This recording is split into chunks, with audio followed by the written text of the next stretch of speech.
नमस्कार साथियों। PW only I की इस मंच पे आप सभी लोग का बहुत बहुत स्वागत है।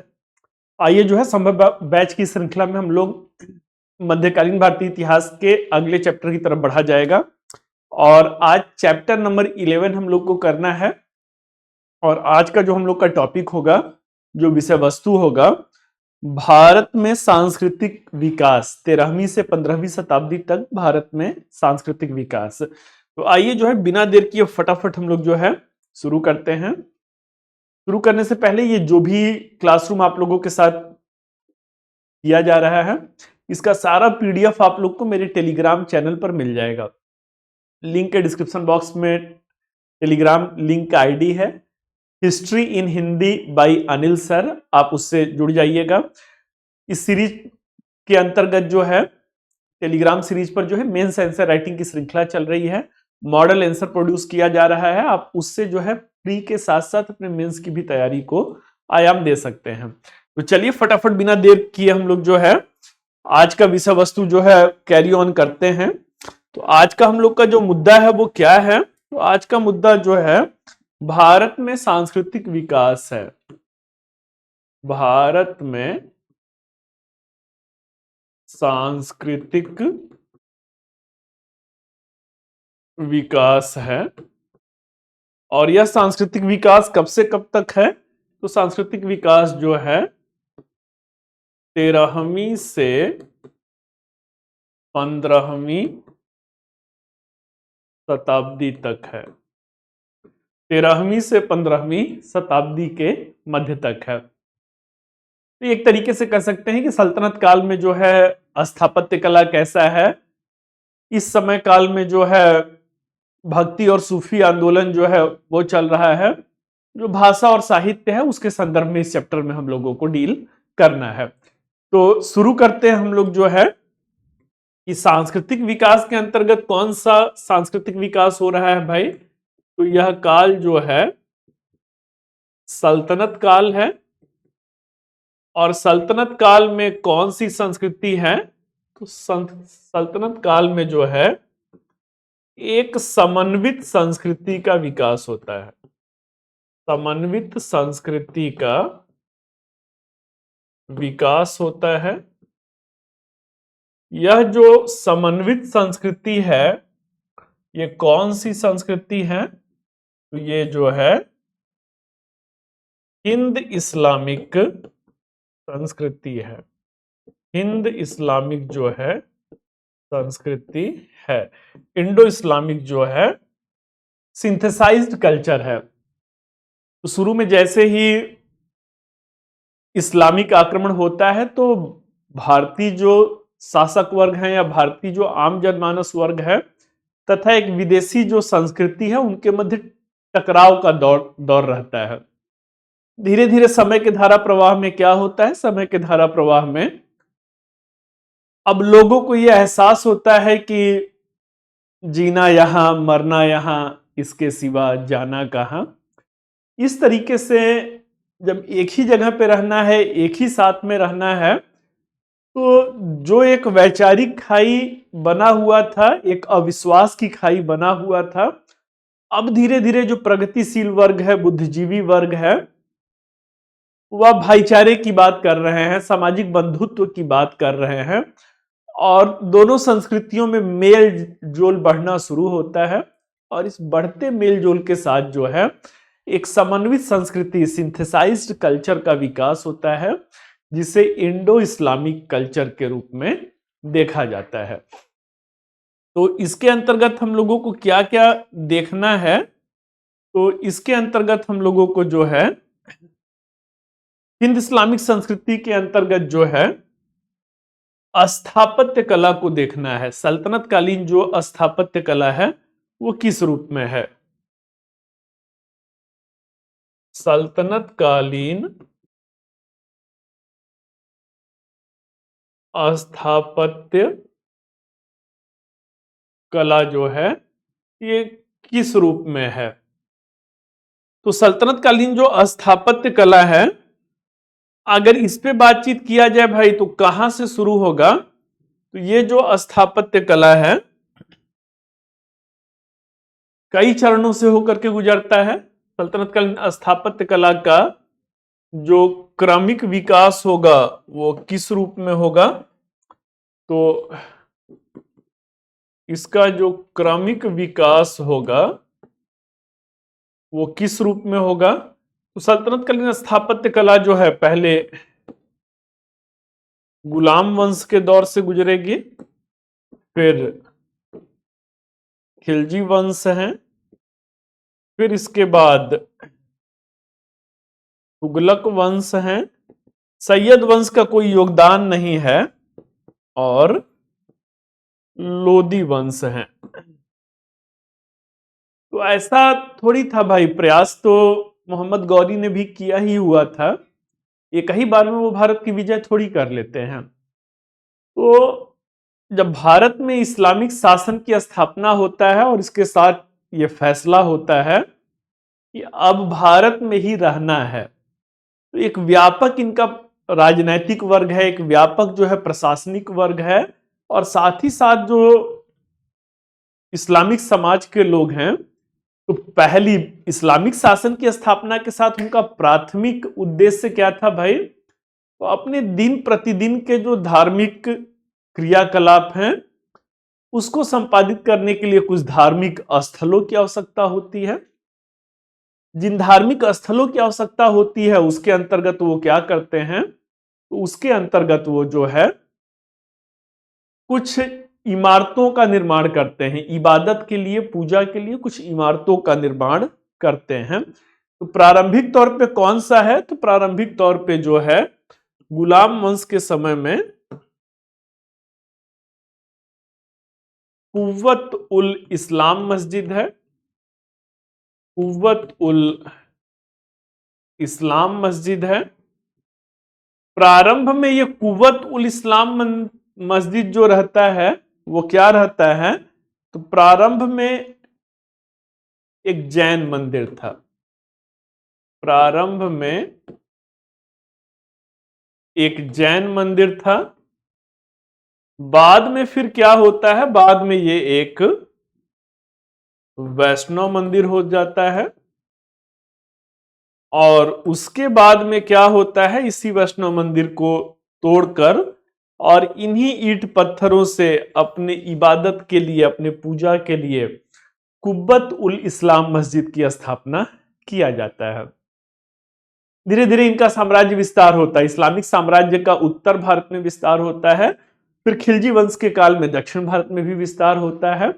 अलाउद्दीन खिलजी चालाक रहते हैं, उन्होंने दक्षिण भारत को साम्राज्य का हिस्सा नहीं बनाया। फिर तुगलक के काल में जो है दक्षिण भारत उनके साम्राज्य का हिस्सा बनता है।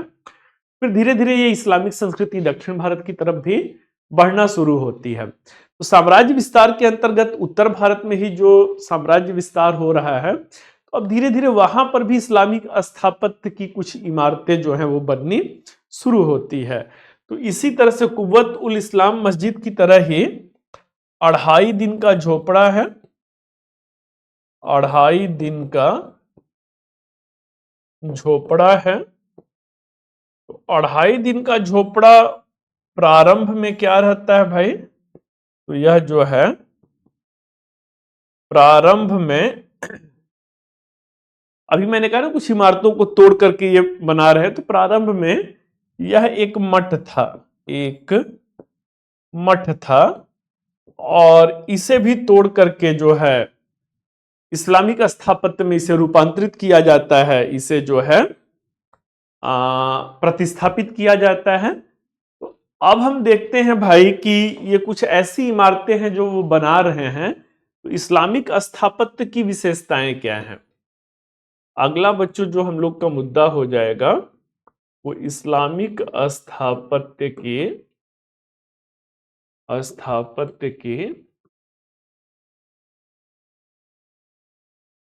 मुख्य विशेषताएं क्या है? तो इस्लामिक स्थापत्य की मुख्य विशेषताएं, सबकी बच्चों अपनी संस्कृति है, अपनी मान्यताएं होती हैं। तो इस्लाम में शुरू से ही क्या था? शुरू से ही जो है किसी जीवित जीव जंतु का, किसी जीवित जीव जंतु के रूपों को रूपांकित करना निषिद्ध था। रूपांकित करना जो है वह प्रतिबंधित था। तो इस तरीके से क्या होता है, इस तरीके से अपने भावनों में वो किसी मानव पशु की आकृति को जो है वो धर्म विरुद्ध मान रहे हैं। ये क्या है, प्रतिबंधित है, मीन्स कि धर्म के हिसाब से मान्य नहीं है। तो ऐसे में अब क्या होता है, ऐसे में इनके द्वारा जो है इस्लामिक जो स्थापत्य की इमारतें हैं, इमारतों के सजावट के हेतु क्या करते हैं, तो अतः इमारतों के साज सज्जा के लिए, इमारतों के साज सज्जा के लिए कुछ विशेष तरीके का जो है चित्रांकन करना शुरू करते हैं। और इसके अंतर्गत क्या करते हैं, तो साज सज्जा के लिए कुरान की आयतें जो हैं, कुरान की आयतें जो हैं वो लिखा जाना शुरू किया जाता है। किस उसमें किया जा रहा है भाई, तो साज सज्जा के लिए कुरान की आयतें जो हैं अरबी लिपि में, अरबी लिपि में रूपांकित किया जा रहा है। और इसे ही क्या कहते हैं, इसे ही कैलीग्राफी कहते हैं, जो सुलेखन कहा जाता है ना, खूब सुंदर से अरबी लिपि में कई तरीके की जो है ऐसे करके कुछ इनका अपना जो अरबी लिपि है वैसे करके ये डिजाइन बनाते हैं, बड़ा ही सुंदर। अगर आप अरबी लिपि नहीं समझते हैं बेटा तो आपको लगेगा ये कोई डिजाइन, कोई बहुत ही बेहतरीन तरीके की डिजाइन बनाई गई है। इसके अलावा और क्या कर रहे हैं, तो इसके अलावा साज सज्जा के लिए, इमारतों की साज सज्जा के लिए कुछ ज्यामितीय डिजाइन बना रहे हैं, कुछ ज्यामितीय जो है डिजाइन बना रहे हैं। तो ये इनका जो है जीवित मानव है, पशु हैं, इनकी आकृतियां नहीं बन रही है। और इसके साथ ही जो है अरबी लिपि में जो है सुलेखन किया जा रहा है, ज्यामितीय डिजाइनों को जो है उकेरा जा रहा है। इन सभी सजावटी जो उक्तियां हैं इन्हें क्या कह रहे हैं, तो इन्हें जो है अलंकरण की अरबेस्क तकनीक कह रहे हैं।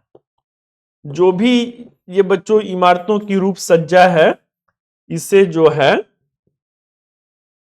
अलंकरण की कौन सी तकनीक है, तो ये अलंकरण की अरबेस्क तकनीक है। कैलीग्राफी क्या है बेटा, तो कैलीग्राफी जो है ये सुलेखन, अच्छे से कोई चीज जो लिखना होता है तो ये है। तो दो चीजें आपको मिली, कैलीग्राफी और अरबेस्क। कुछ की टर्मिनोलॉजी है, रह रह के वो वहां से प्रश्न पूछते रहते हैं, तो इस पे आप लोग को तकनीकी रूप से क्या रहना है, तकनीकी रूप से बहुत ही साउंड रहना है। आइए अब आगे बढ़ रहे हैं। इस्लामिक स्थापत्य की अगली मुख्य विशेषता क्या है भाई, तो अगली जो इनकी मुख्य विशेषता है,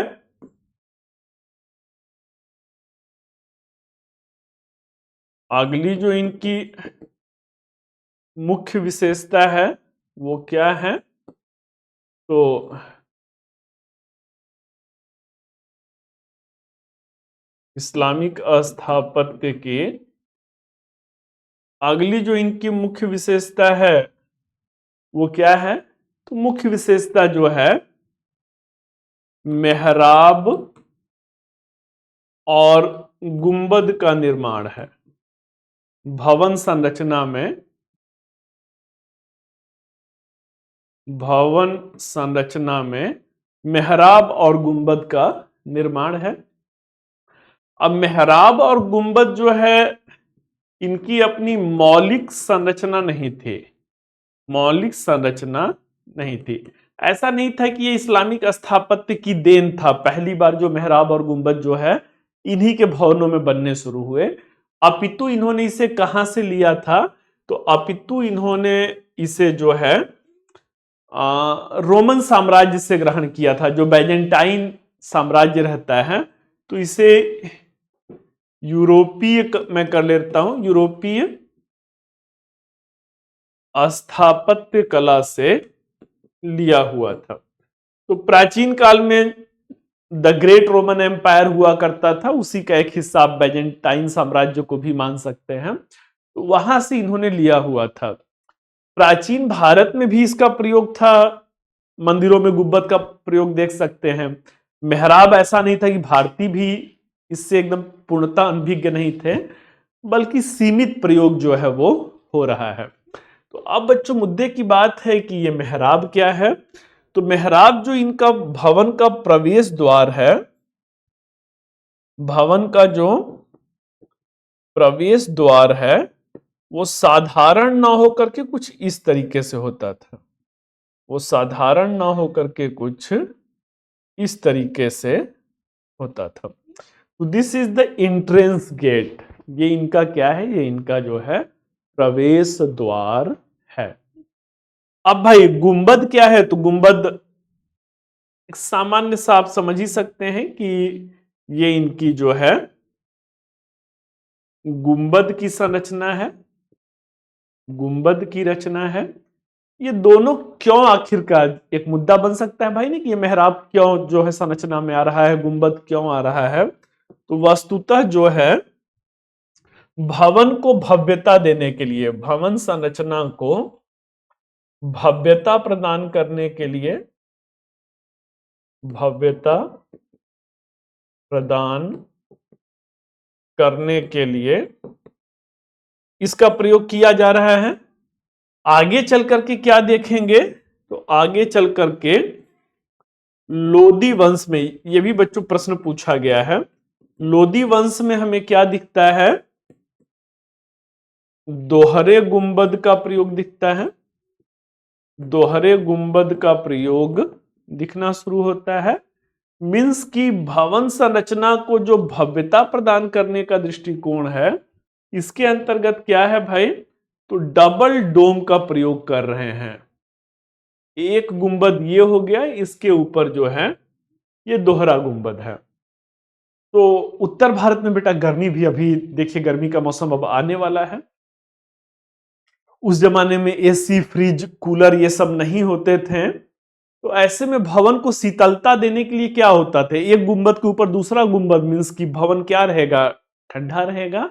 और दूसरा क्या है, एक एलिगेंट उसका जो है लुक भी रहेगा। तो ये सारी चीजें जो है हमें देखने को इनकी स्थापत्य संरचना में मिल रहा है। अगला बच्चों मुख्य विशेषता क्या है, तो अगली जो मुख्य विशेषता है इसमें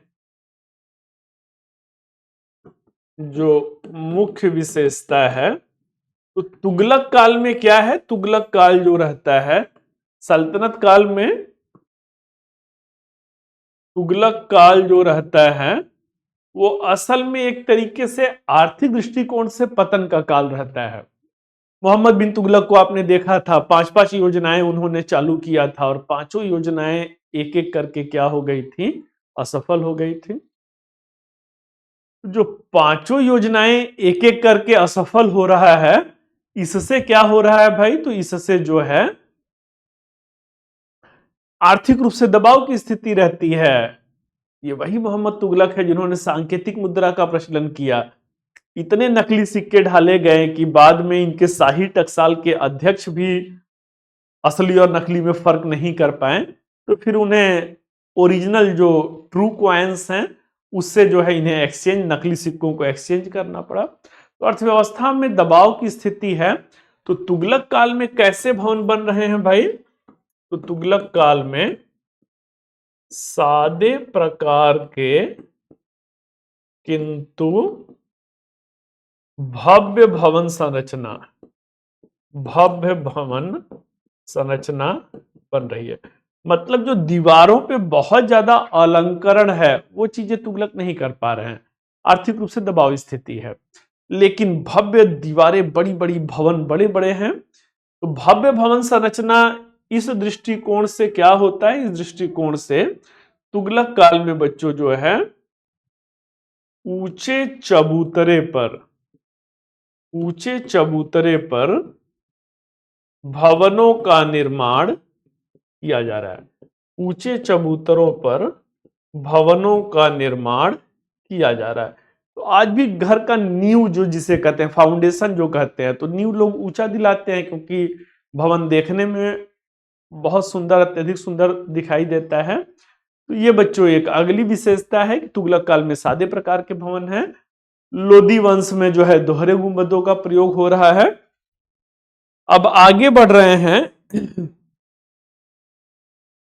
पहला जो वैज्ञानिक गुंबद रहता है वो किसका रहता है? तो पहला जो वैज्ञानिक गुंबद रहता है वो अलाई दरवाजा जो रहता है। अलाउद्दीन खिलजी के समय में दिल्ली का जो कुतुब मीनार आपने देखा है, कुतुब मीनार की नींव बच्चों कुतुबुद्दीन ऐबक ने दिया था। किसकी याद में दिया था? तो ख्वाजा कुतुबुद्दीन बख्तियार काकी, ये सूफी संत की याद में दिया था। उसी के बगल में जो है अलाई दरवाजा अलाउद्दीन खिलजी ने बनवाया था। That is the first true or the scientific example of dome. पहला जो है एक वैज्ञानिक गुंबद का जो है उदाहरण प्रस्तुत करता है। आइए अब आगे हम लोग बढ़ते हैं और अगला जो मुद्दा हम लोगों का उभरता है, भक्ति और सूफी आंदोलन क्या है। अब अगला जो हम लोगों का मुद्दा बच्चों उभरता है वो भक्ति और सूफी आंदोलन क्या है। तो चलिए जो है देखते हैं भक्ति और सूफी आंदोलन का उदय। भक्ति और सूफी आंदोलन का उदय। तो पहला मुद्दा क्या हो जाएगा? पहला मुद्दा एक बच्चों कहावत, आपने कहावत या उसे कह लीजिए जो है महाभारत का ये श्लोक भी सुने होंगे, यदा यदा ही धर्मस्य ग्लानिर्भवन्तु। तो जब जब जिस भी युग में धर्म की अत्यधिक हानि होती है तब तब कोई ना कोई मसीहा बन करके आ जाता है। तो ऐसे में प्राचीन काल में आप देखेंगे जब वैदिक धर्म में कर्मकांड अत्यधिक बढ़ गया था, वैसे समय में जो है बौद्ध और जैन धर्म आता है। मध्यकाल में बच्चों जब शक्ति के नोक के बल पर, तलवार की नोक पर एक नवीन शासक वर्ग के द्वारा शासन की स्थापना होता है, हिंसात्मक उन्माद चरम पे रहता है, सांप्रदायिक उन्माद चरम पे रहता है। तो ऐसे में लोग क्या देख रहे थे? ऐसे में लोग जो है एक ऐसे धर्म की तरफ देख रहे थे जो मानवता की बात करे, जो सामाजिक समरसता और बंधुत्व की बात करे। तो मध्यकाल में ये काम कौन करता है? भक्ति और सूफी संत करते हैं। वैसे ही बच्चों आधुनिक काल में भी धर्म में, समाज में बहुत सारी बुराइयां आ जाती हैं और आधुनिक काल में 19वीं और 20वीं शताब्दी में राजा राम मोहन रॉय से लेकर द्वारका नाथ टैगोर हैं, देवेंद्र नाथ टैगोर हैं, केशव चंद्र सेन हैं, ईश्वर चंद्र विद्यासागर हैं, रामकृष्ण परमहंस हैं, विवेकानंद हैं, स्वामी दयानंद सरस्वती हैं। वैसे ही हर धर्म में सुधार आंदोलन चल रहा है जिसे बाकायदे 19वीं और 20वीं शताब्दी का सामाजिक धार्मिक सुधार आंदोलन कहते हैं। यहां पे क्या है? यहां पे भक्ति और सूफी आंदोलन का उदय है। तो सबसे पहले हम लोग देख लेते हैं कि भक्ति और सूफी आंदोलन के उदय का जो है वो कारण क्या था। भारत में जो भक्ति और सूफी आंदोलन है, इनके उदय का कारण क्या है? तो पहला जो है राजनैतिक कारण है, राजनैतिक कारक है। दूसरा जो है वो सामाजिक कारक है। तीसरा जो है वो आर्थिक कारक है, आर्थिक कारक है। चौथा जो है वो धार्मिक सांस्कृतिक कारक है। चौथा जो है वो धार्मिक सांस्कृतिक कारक है। तो आइए एक एक पहलू पर विचार किया जाए कि राजनैतिक कारण, भक्ति और सूफी आंदोलन के उदय का राजनैतिक कारण क्या है। तो राजनीति में एक नवीन शासक वर्ग शक्ति के बल पर अपने शासन की स्थापना किए हैं। शक्ति के बल पर अपने शासन की स्थापना किए हैं। जो शक्ति के बल पर अपने शासन की स्थापना किए हैं इसका क्या तात्पर्य है। तो इससे क्या है, इससे जो है जो भारत का देसी शासक वर्ग है ये इनका विरोध भी कर रहा है। विरोध कर रहा है तो ऐसे में क्या है, ऐसे में जो है हिंसात्मक उन्माद चरम पर है। ऐसे में जो है हिंसात्मक उन्माद चरम पर है। तो जो हिंसात्मक उन्माद चरम पर है तो इसी में कौन उभर करके आता है, तो इसी में जो है समाज का प्रगतिशील वर्ग एक ऐसे धर्म की ओर देख रहे हैं जो इस हिंसा का विरोध करे, मानवता से हो भाईचारा, इस संदेश को बढ़ाए, वैसे धर्म की तरफ देख रहे हैं। भक्ति संतों में भी कबीरदास हैं, गुरु नानक देव हैं, चैतन्य महाप्रभु हैं। ये लोग मानवतावादी मूल्यों को बढ़ा रहे हैं। वैसे ही निजामुद्दीन औलिया हैं, ख्वाजा मोइनुद्दीन चिश्ती हैं, शेख सलीम चिश्ती हैं, ये लोग भी मानवतावादी मूल्यों को बढ़ावा दे रहे हैं। आवश्यकता आविष्कार की जननी होता है। यही जो लोगों की राजनीतिक क्षेत्र में आवश्यकता है वही जो है इनके उदय का कारण बनता है। सामाजिक कारण क्या है बच्चों, तो सामाजिक कारण जो है समाज में व्याप्त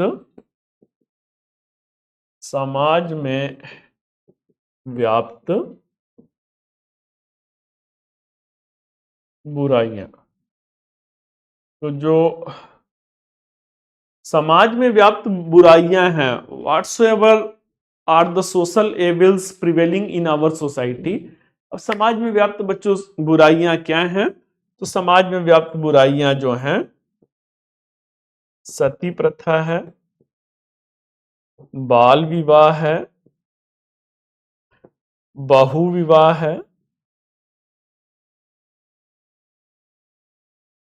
विवाह है, विधवाओं की दीनहीन स्थिति है, विधवाओं की हीन दशा है, कन्या भ्रूण हत्या है, कन्या भ्रूण हत्या का मतलब कि लड़की के जन्म को अपशगुन के रूप में देखा जा रहा है, पैदा होते ही उन्हें मार दिया जाना। अगला बच्चों जो है पुरुष प्रधान समाज की जो अपनी अभिवृत्ति है, सामंती आधारित जो सामाजिक ढांचा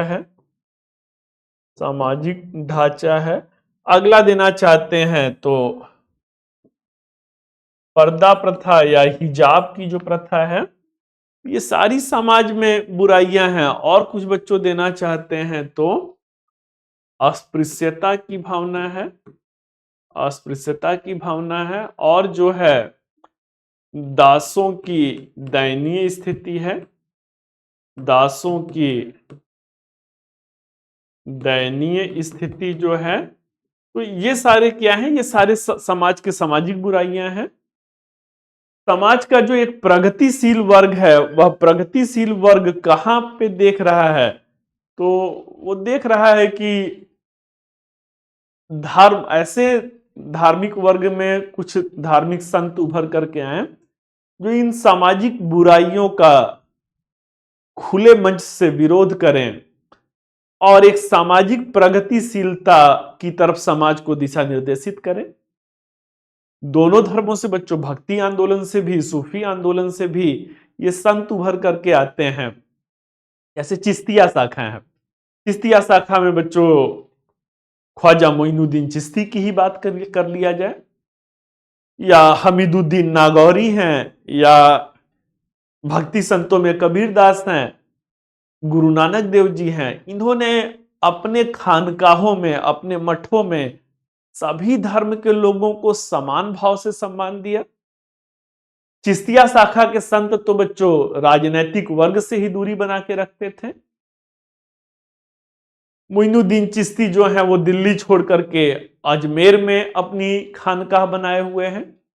शासक वर्ग से दूरी, मतलब जो लब्बो लुबाब की जिंदगी है उससे दूरी बना के रख रहे हैं।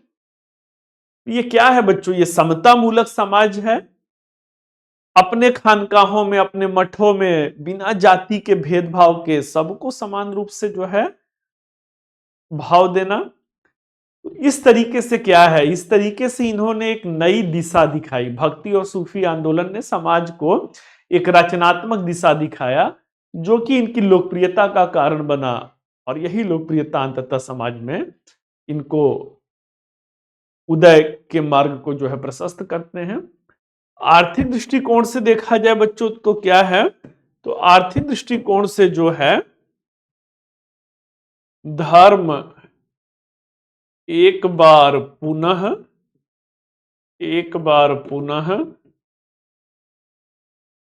कर्मकांडीय और खर्चीला होता जा रहा है। कर्मकांडी और खर्चीला में क्या बता सकते हैं भाई? तो मंदिर अर्थव्यवस्था का दौर आ गया है, साथ ही साथ जो है देवदासी प्रथा जो है ये प्रचलन में है। तो ऐसे में क्या है, ऐसे में जो है कर्मकांड जो है वो जटिल होते जा रहे हैं। उधर पीरी मुरीदी की प्रथा जो है वो है रेडिकल इस्लाम, इस्लाम की उलमा वर्ग के द्वारा तोड़ मरोड़ कर गलत व्याख्या करना।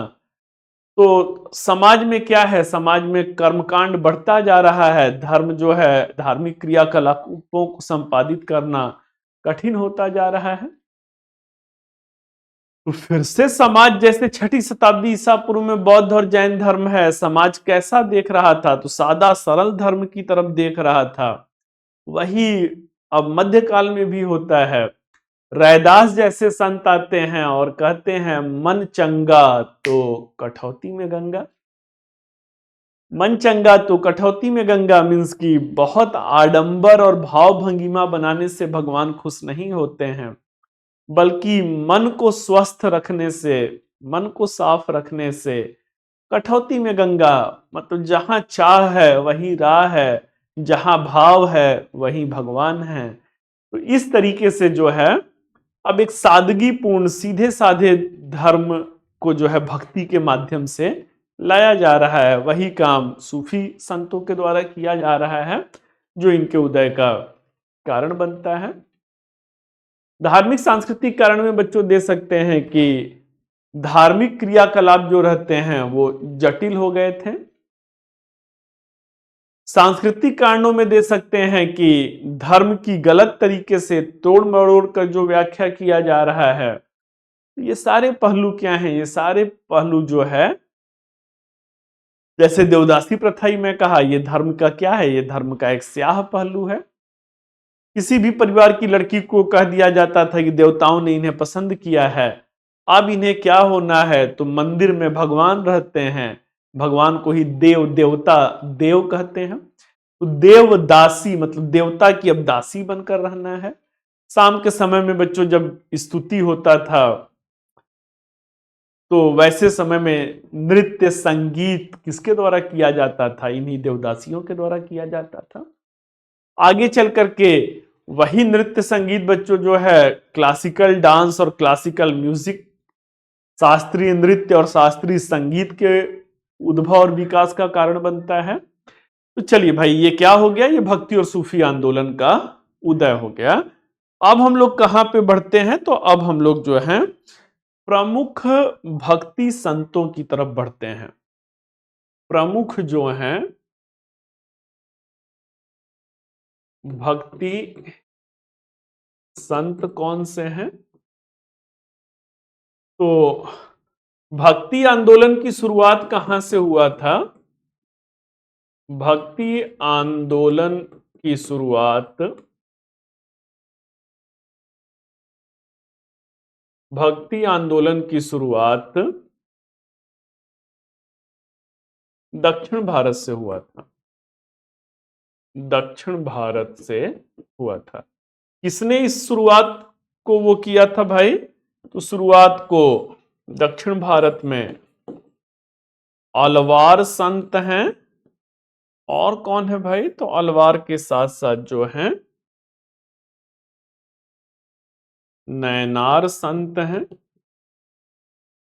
अलवार संत कौन है? तो अलवार संत जो हैं वैष्णव धर्मानुयायी हैं। अलवार संत जो हैं वो वैष्णव धर्मानुयायी हैं। नैनार संत बच्चों कौन है? तो ये शैव धर्मानुयायी रहते हैं। तो यही वैष्णववाद का उदय होता है, राइज ऑफ सैविज्म या सैवाइट्स जो होते हैं। तो दक्षिण भारत में भक्ति की दो धारा बह रही है, एक अलवार है, दूसरे नैनार हैं। यहीं से भक्ति आंदोलन शुरू होता है। अब इसमें बच्चों जो है प्रमुख संत में कौन है? तो पहले जो प्रमुख संत हैं इसमें किसका नाम आता है? तो इसमें जो है आदि गुरु शंकराचार्य का नाम आता है। आदि गुरु जो शंकराचार्य हैं इनकी एक नाम या उपाधि और क्या है? तो इनकी उपाधि जो है प्रच्छन्न बौद्ध की है। इनका बच्चों जो दर्शन है वो कौन सा दर्शन है? तो दर्शन जो है अद्वैतवादी दर्शन है। तो प्रच्छन्न बौद्ध और दर्शन कौन सा है? दर्शन जो है अद्वैतवादी दर्शन है। अब ये बच्चों अद्वैतवाद क्या है? इसी को जो है वेदांत दर्शन भी कहा जाता है। वेदांत दर्शन भी कह सकते हैं। अद्वैतवादी दर्शन या वेदांत दर्शन बच्चों किस पे आधारित है? तो ये उपनिषदीय परंपरा पर आधारित है। उपनिषद को ही वेदांत कहते हैं। वेदांत मतलब जहां वेदों का अंत होता है। पहले भी मैंने आपको बताया था 4 वेद हैं, ऋग्वेद, सामवेद, यजुर्वेद, अथर्ववेद। उसके बाद उनकी सरल व्याख्या को समझने के लिए चारों वेद संस्कृत में पद्य में लिखे गए हैं। उनकी सरल व्याख्या को समझने के लिए ब्राह्मण ग्रंथ गद्य में लिखे गए हैं। वेद हैं, ब्राह्मण ग्रंथ हैं, जंगल में अरण्य ग्रंथ की रचना होती है। और सबसे अंत में बच्चों कौन आते हैं? तो सबसे अंत में जो है सबसे अंत में जो है वो उपनिषद आता है। तो सबसे अंत में इसलिए इनको वेदांत कहते हैं। अब बच्चों शंकराचार्य के द्वारा क्या किया गया? तो शंकराचार्य के द्वारा 4 मठों की स्थापना किया गया। शंकराचार्य जी के द्वारा जो है 4 मठों की स्थापना किया गया।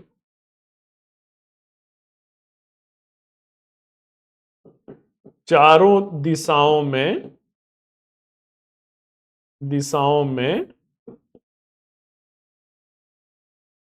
4 मठ की स्थापना किया गया। चारों दिशाओं में 4 मठ। उत्तर में कौन है? उत्तर में केदारनाथ,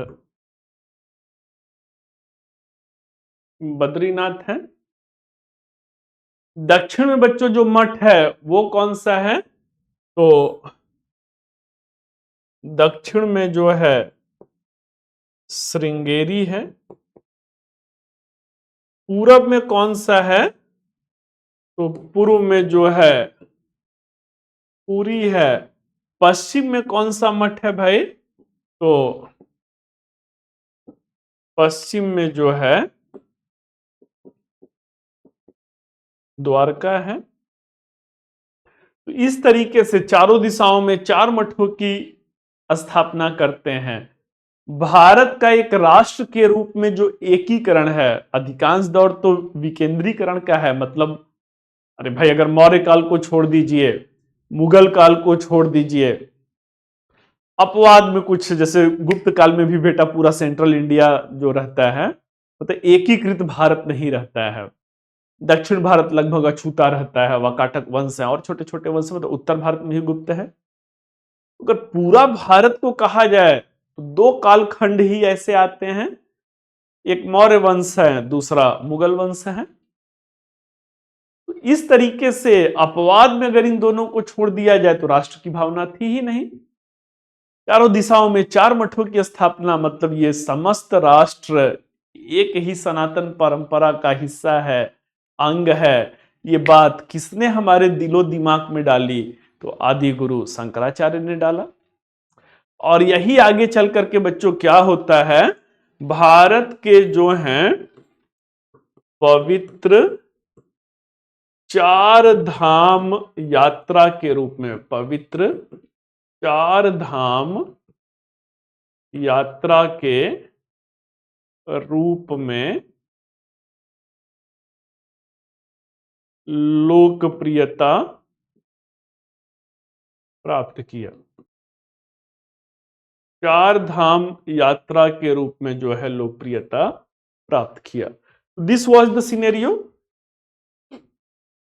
तो ऐसे में क्या होता है, ऐसे में जो है शंकराचार्य का जो अद्वैतवाद दर्शन रहता है, ये किस पर आधारित है भाई, तो जो अद्वैतवाद दर्शन है, जो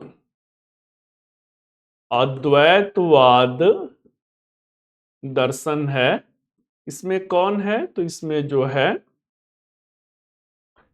एक बच्चों जो है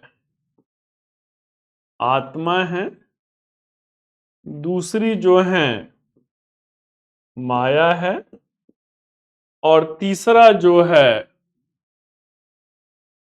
परम ब्रह्म है। थोड़ा सा बेटा ये यूनिट जो है ना, आत्मा परमात्मा ब्रह्म जो है, ये थोड़ा कम समझ में आता है आप लोगों को। क्यों? क्योंकि आप लोग अभी युवा हैं, कम उम्र के हैं, बहुत ज्यादा दर्शन और धर्म की बातों मन चंचल है, उसमें लगता नहीं है, लेकिन फिर भी बड़ा सहज तरीके से समझाने का प्रयास कर रहा हूं। ध्यान से सुनेंगे बेटा तो जरूर समझ में आ जाएगा। तो अद्वैतवाद दर्शन जो शंकराचार्य का है, ये क्या कहता है, तो मान लीजिए मैं आपसे पूछूं आप कौन हैं, अपना नाम बताइए, तो आप बेटा लाजमी है कि आप कहेंगे कि आप XYZ हैं, राम हैं, श्याम हैं, सीता हैं, गीता हैं, जो भी आपका नाम हो, पप्पू है, बबलू है।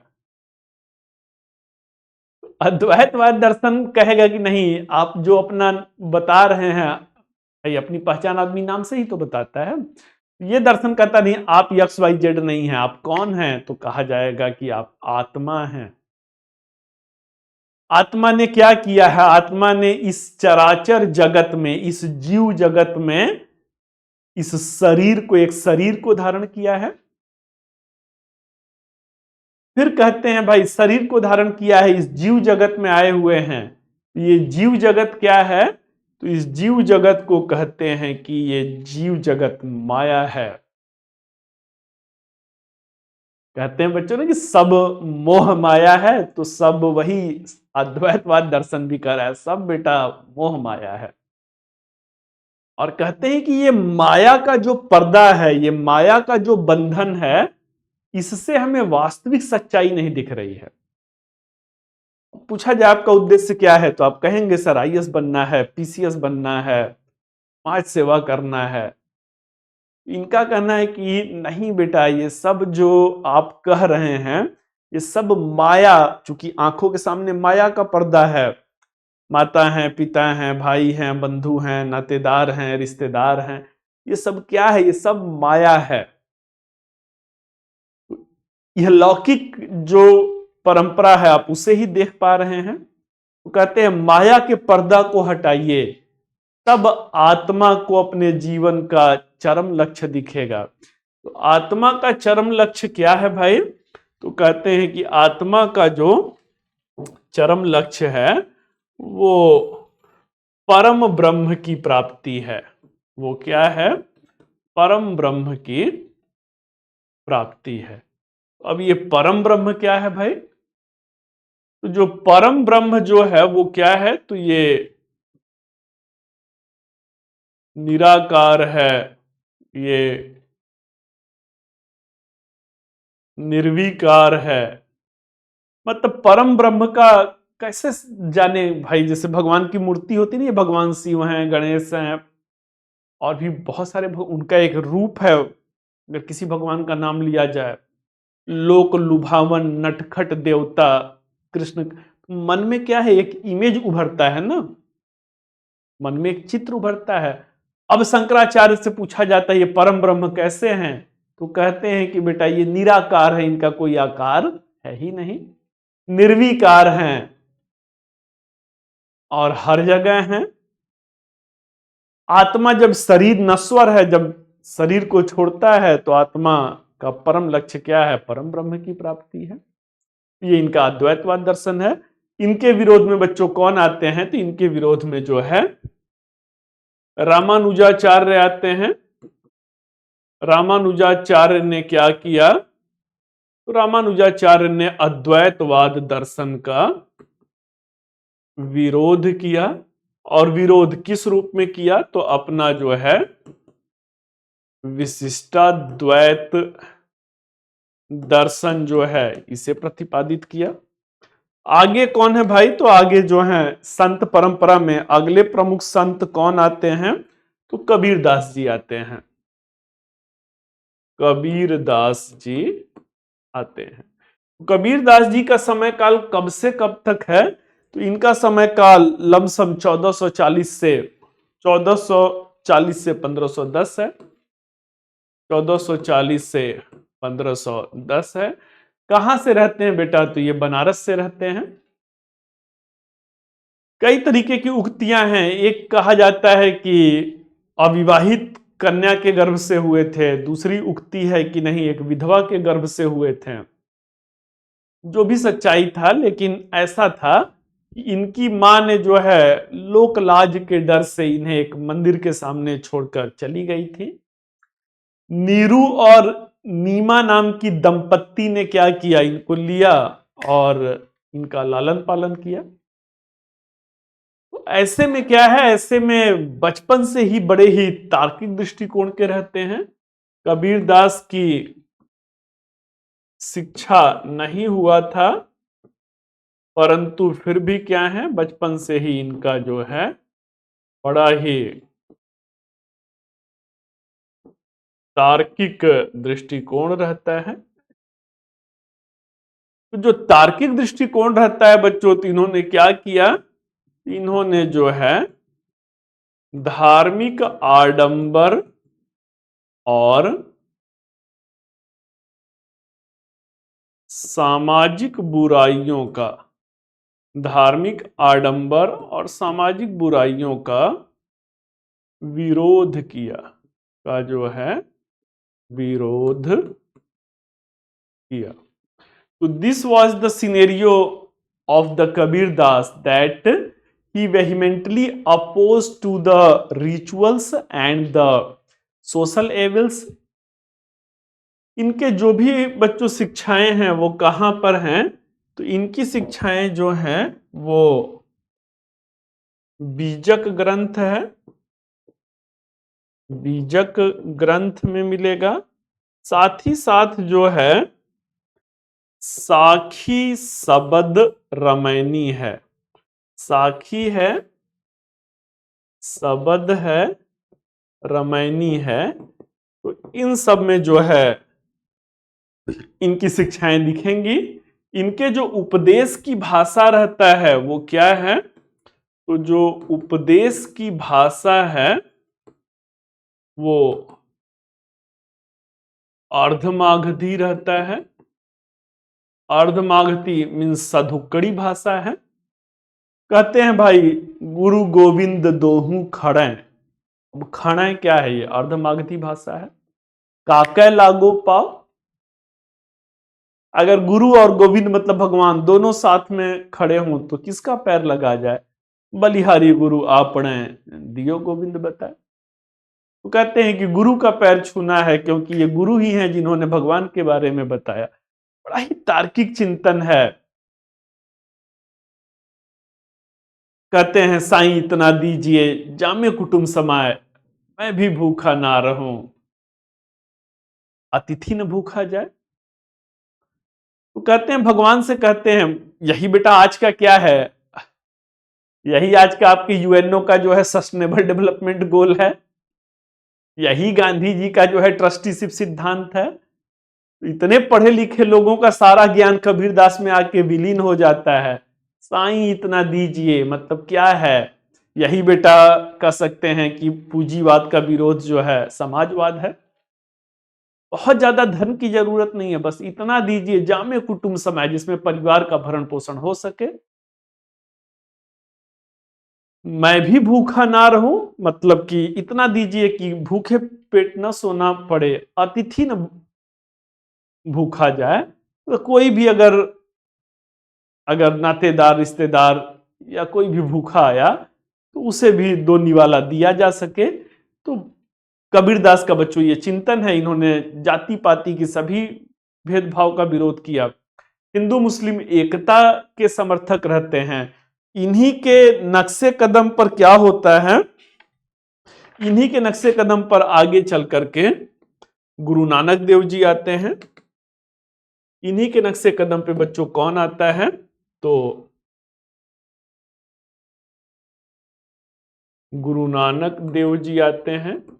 गुरु नानक देव जी का समय काल कब से कब तक है? तो 1469 से 1538 है। 1469 से 1538 ईस्वी है। कहां पे जन्म हुआ था भाई? तो पंजाब के एक खत्री परिवार में। खत्री बच्चों क्षत्रियों में जो व्यापार वाणिज्य में जुड़ गए उन्हें पंजाब के क्षेत्र में उन्हें खत्री कहा गया। तो जब इनको ज्ञान प्राप्त होता है तो ये भी क्या रहते हैं? ये भी हिंदू मुस्लिम एकता के समर्थक रहते हैं। ये बच्चों जो हैं समता मूलक समाज के समर्थक रहते हैं। तो ऐसे में जाति पाति के भेदभाव का इन्होंने विरोध किया, हिंदू मुस्लिम एकता को समर्थन दिया। जब ज्ञान प्राप्त होता है तो कहते हैं ना कोई हिंदू ना कोई मुस्लिम, सब हैं एक ही बंदे की संतान। ये गुरु नानक देव जी का भी तार्किक चिंतन परंपरा है। ये नहीं कह रहे हैं कि भाई भगवान पे इतना चढ़ावा दीजिए, इतना दान दीजिए। यही कर्म कांड है बेटा ना। अगला क्या है? तो अगला जो है मानवता की सेवा को जो है, मानवता की सेवा को परम सेवा बताया। मानवता की सेवा को जो परम सेवा बताया, इसके अंतर्गत इन्होंने क्या किया? तो ये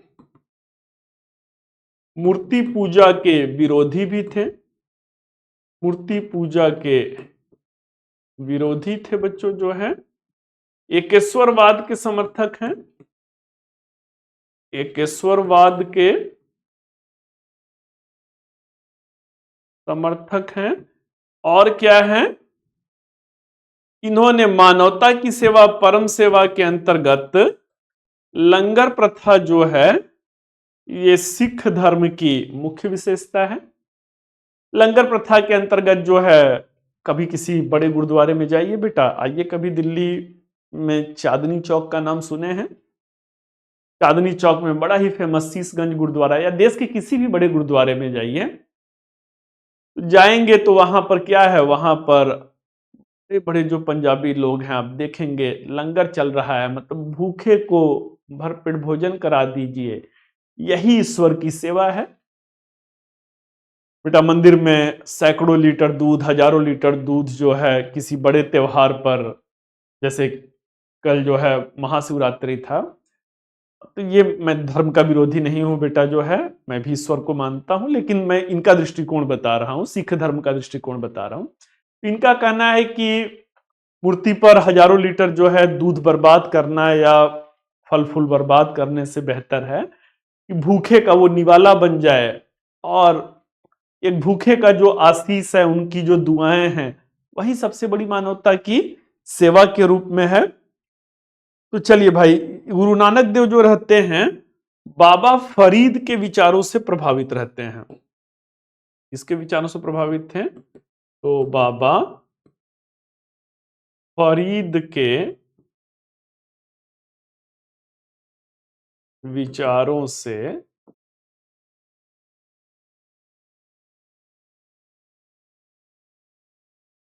प्रभावित हैं। तो इस तरीके से क्या है, इस तरीके से जो है ये गुरु नानक देव जी का अपना जो है हिंदू मुस्लिम एकता, सूफी संतों से जो है प्रेरणा है। इनके जो भी सिख धर्म का मूल ग्रंथ कौन सा है भाई? तो मूल ग्रंथ जो है आदि ग्रंथ है।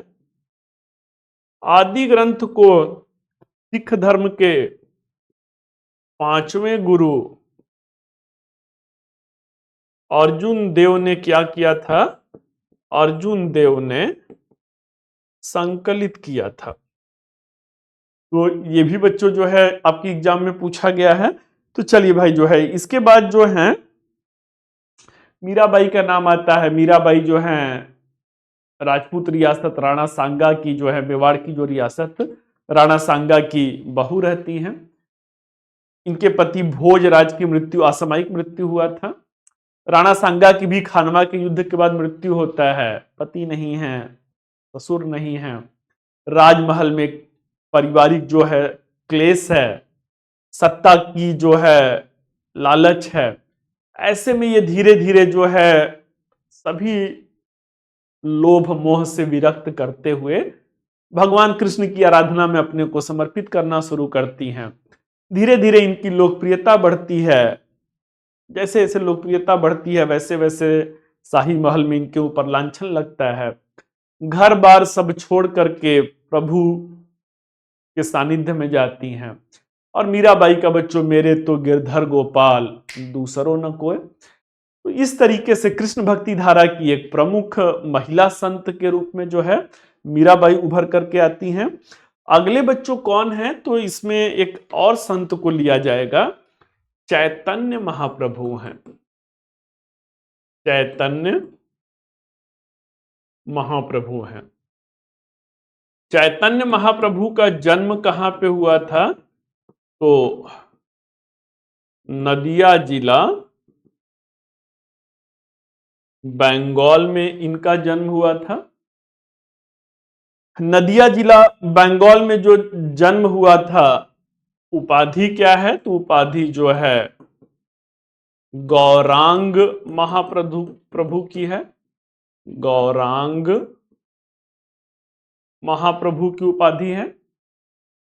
तो इस तरीके से क्या है, इस तरीके से जो है भक्ति आंदोलन में इन्होंने ही क्या किया था? तो भक्ति आंदोलन में इन्होंने ही कीर्तन परंपरा की शुरुआत किया था। कीर्तन परंपरा की शुरुआत किया था। तो बचपन में ही अपना घर बार छोड़ते हैं, बंगाल से रहते हैं, कहाँ आते हैं? ब्रज क्षेत्र मथुरा में आते हैं। यहाँ पे आकर के ऋषि मुनियों संतों के सत्संग में रहते हैं, कृष्ण भक्ति धारा में समर्पित करते हैं। और आज बच्चों जो है कीर्तन परंपरा गांव गांव आप देखते होंगे, शाम के समय में, रात्रि के समय में किसान बंधु भाई जब अपने दैनिक कार्यों से मुक्त होते हैं, तो सप्ताह में 10 दिन में एक बार बैठ करके भगवान के भजन में हरे रामा हरे कृष्णा। तो ये क्या है, झाल मंजीरा इन सब के साथ जो है कीर्तन की परंपरा जो है, इसको किसने लोकप्रिय बनाया? तो इसको चैतन्य महाप्रभु ने लोकप्रिय बनाया। इसके अलावा सूरदास जी हैं, तो सूरदास का जो है सूर सरावली है, सूर सागर है, साहित्य लहरी है। और सूरदास जी अंधे रहते हैं, अकबर के जो हैं समकालीन रहते हैं। तुलसीदास जी बच्चों एक संत हैं, इन्होंने रामचरितमानस की रचना किया हुआ था। और इस तरीके से जो है कुछ महाराष्ट्र के भक्ति संत हैं। महाराष्ट्र के भक्ति संत कौन है भाई? तो महाराष्ट्र के भक्ति संत, इनका आपके एग्जाम में कभी कभी क्रम पूछ देता है कि इनका क्रम बताइए।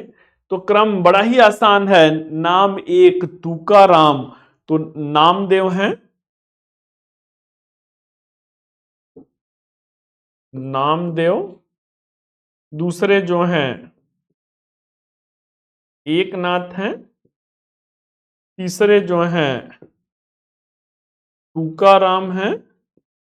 और चौथे जो हैं वो रामदास हैं, रामदास हैं। तो इसका बच्चों एक ट्रिक आप बना सकते हैं आसानी से, कई बार बहुत सारे एग्जाम में भी ये प्रश्न पूछा गया है। तो ट्रिक वही है, नाम एक तुकाराम, शुरू के दो दो अक्षर से। तो ये एक ट्रिक सा बन जाता है जिसमें कोई कंफ्यूजन नहीं होता है। तो आइए जो है अब यहीं पे हम लोगों का क्या हुआ, यहीं पे हम लोगों का भक्ति आंदोलन समाप्त हुआ। सूफी आंदोलन संक्षिप्त है। अब सूफी आंदोलन में क्या है भाई? तो सूफी आंदोलन में दो हैं। पहले कौन है भाई? तो पहले जो हैं बाशरा हैं,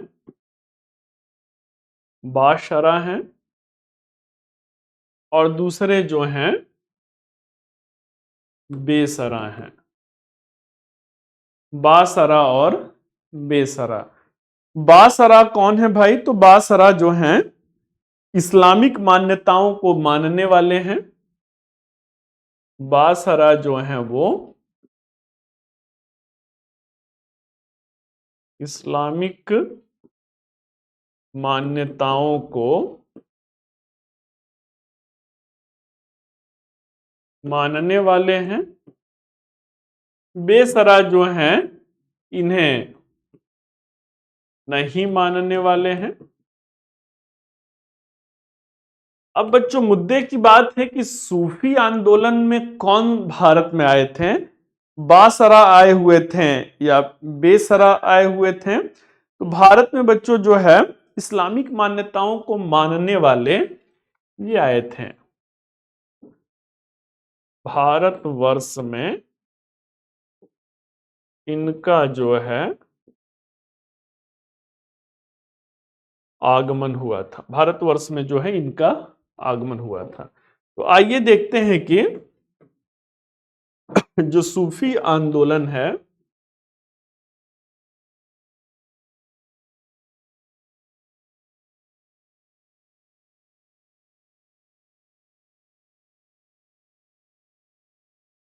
जो सूफी आंदोलन है भाई, ये किस रूप में है? तो सूफी आंदोलन में 13वीं 14वीं शताब्दी में भारत में दो सिलसिले आते हैं। 13वीं 14वीं शताब्दी में भारत में दो सिलसिले आते हैं। सिलसिला मतलब शाखा है। तो पहला जो है चिश्तिया शाखा है और दूसरा जो है सुहरावर्दिया शाखा है, सुहरावर्दिया शाखा है। तो सूफी आंदोलन नाम से ही लग रहा है बच्चों ये इस्लामिक जगत से जुड़ा हुआ है। तो इस्लाम धर्म कोई भारत में तो था नहीं, जब इस्लामिक शासक आते हैं तो उन्हीं के पीछे पीछे जो है ये सूफी संत भी आते हैं। तो 13वीं 14वीं शताब्दी में जब इस्लामिक राज्य की शासन की स्थापना होता है तो दो सिलसिले आते हैं। सिलसिला मीन शाखा, चिश्तिया शाखा और सुहरावर्दिया शाखा। इसके बाद 15वीं और 16वीं शताब्दी में 15वीं 16वीं शताब्दी से और कुछ शाखाएं आना शुरू होती हैं। तो और कुछ शाखाओं में जो है नक्शबंदियां हैं और कादरियां हैं। इसमें जो है नक्शबंदिया शाखा है और जो है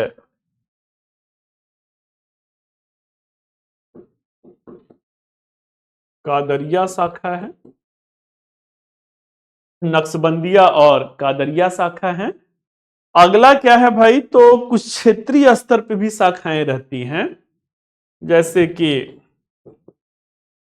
सत्तारिया शाखा है।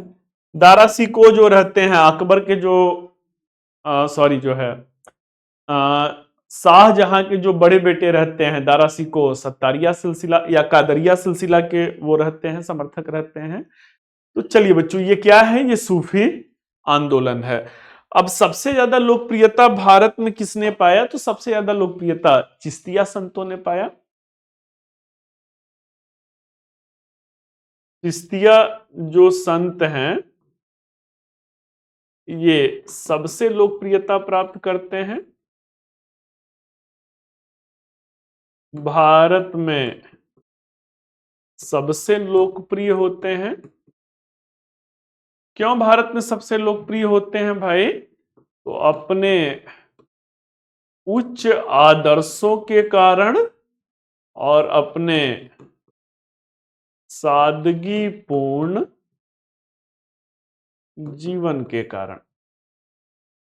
चिश्तिया संत के जो शाखा के जो संत रहते हैं, इन्होंने शासकीय संरक्षण को अस्वीकार कर दिया। तो सुल्तान कहते थे कि आप शेखुल इस्लाम का पद धारण कर लीजिए, नहीं। बहुत ज्यादा जो है सुल्तान या अमीर वर्ग के लोगों का अपने खानकाहों में आना जाना भी पसंद नहीं करते थे। इनका मानना था कि जो फकीरी है, फकीरी मतलब अभाव में ही ऑल माइटी गॉड अल्लाह तक पहुंचा जा सकता है, उनमें मन को रमाया जा सकता है। शानो शौकत की जिंदगी, भोग विलास की जिंदगी, ऑल माइटी गॉड तक पहुंचने की राह में जो है वो बाधा है। तो इस तरीके से क्या होता है भाई, इस तरीके से जो है अब एक संत जो चिश्तिया शाखा में है वो कौन है, तो वो मोइनुद्दीन चिश्ती हैं। ख्वाजा मोइनुद्दीन चिश्ती जो रहते हैं, इनकी खानकाह मीन्स की इनका बच्चों जो मठ है वो कहां पे है, तो वो अजमेर में रहता है। शासकीय संरक्षण से दूरी बनाने के लिए, भोग विलास के जीवन से दूरी बनाने के लिए दिल्ली से दूर ये जाकर के अजमेर में अपनी खानका बनाते हैं। ये जो है संगीत या समा उसे कहते थे। चिश्तिया शाखा में जो है संगीत या इसी को समा कहते थे। ये ईश्वर तक पहुंच का माध्यम था, ईश्वर तक पहुंच का माध्यम था। सूफी संगीत के बारे में बच्चों सुने होंगे। सूफी संगीत, ख्वाजा मेरे ख्वाजा दिल में समा जा, मतलब एक सूफियाना संगीत है। वो क्या है, तो वो उसमें माना जाता है संगीत में एक ऐसा भाव आता है जिसमें मन जो है वो ईश्वर के प्रति, ऑलमाइटी गॉड के प्रति जो है वो समर्पित होता है। आगे चल करके क्या होता है भाई, तो ये भी हिंदू मुस्लिम एकता के समर्थक हैं, मानवतावादी मूल्यों के समर्थक हैं। मोइनुद्दीन चिश्ती के बाद जो है एक अन्य संत आते हैं, उनका नाम जो है कुतुबुद्दीन बख्तियार काकी के बारे में आप जान ही रहे हैं। उन्हीं की याद में कुतुबुद्दीन ऐबक ने कुतुब मीनार की स्थापना किया था। फिर बाद में बच्चों कुतुब मीनार का निर्माण कार्य पूर्ण जो है वो इल्तुतमिश ने कराया था। बाद में बिजली गिरता है, फिर फिरोज शाह तुगलक जो है 4 की जगह पे फिर 6 मंजिल ऐसे करके निर्माण करवाते हैं। अगले जो है हजरत निजामुद्दीन औलिया हैं। अगले संत कौन है, तो अगले संत जो हैं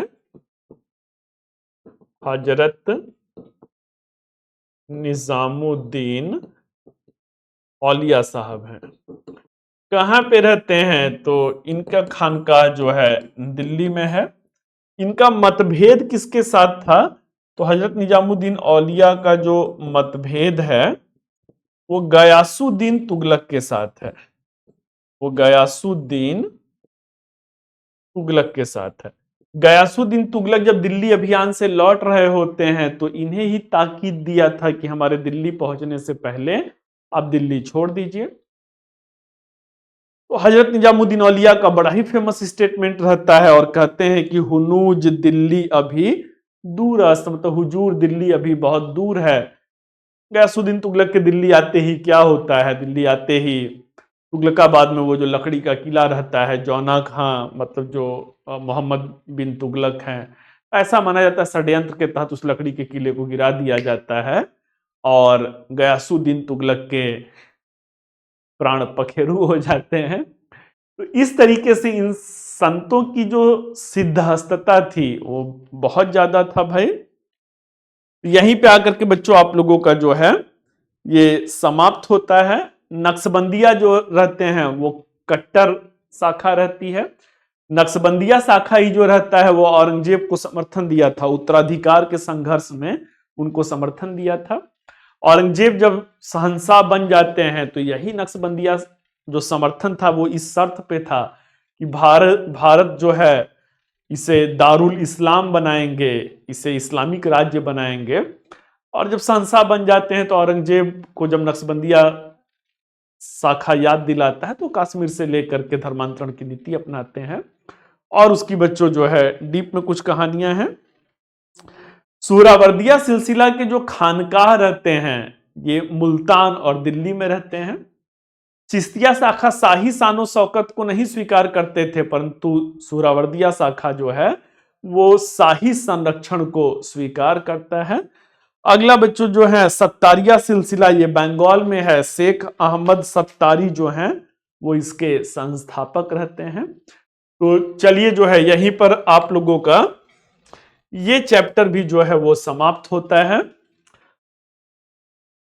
एक बच्चों जो कहा जाता है ना गागर में सागर भरना, तो कुछ वैसा ही है कि आप लोगों को ये भी एक आर्ट होता है, कला होता है कि कैसे जो है किसी भी चीज को जो है, और ये ज्यादा बल्कि इंटरेस्टिंग होता है। इंटरेस्टिंग मीन्स कि लगभग सभी आयाम जो हैं वो आ जाते हैं और बहुत ज्यादा किसी चीज को अननेसेसरी खींचने से क्या होता है वो बोरिंग सा लगने लगता है। तो यहाँ पे क्या है, यहाँ पर जो है सहजता से एक विषय वस्तु को, एक चैप्टर को आप एक क्लास में कर रहे हैं और वो इंटरेस्टिंग भी लग रहा होगा। अगर सारे पहलू को उसमें समेट दिया जाए उतने ही समय खंड में, वो बड़ा ही इंटरेस्टिंग सा भी लगने लगता है। तो आइए इसी तरीके से अगले सप्ताह फिर से हम लोग मिलते हैं पुनः इसी समय इसी मंच पर।